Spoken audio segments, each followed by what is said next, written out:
My mom was a very popular stripper in the early 2000s, and as you can imagine, that industry, you meet a lot of powerful, rich, famous people.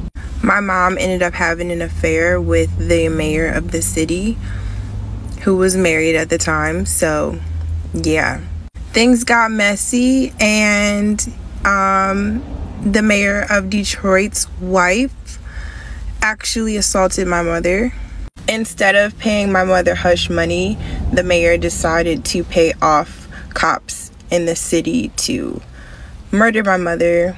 There's a lot of key points to my mother's story, but to make things a little shorter, she was murdered in a drive-by with police-issued guns.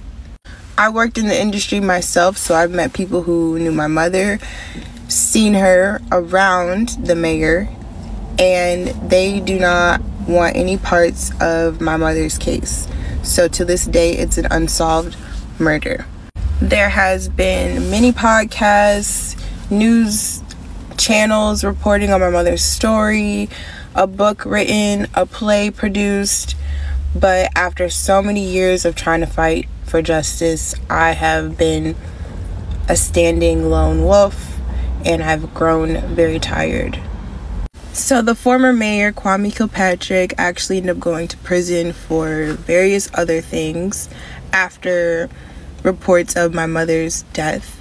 Some people think he's great. Some people think he's a terrible, terrible man. But thanks to Donald Trump being his longtime friend in that industry, he pardoned him a few years ago. So now the man responsible for my mother's murder is just living his happily ever after life.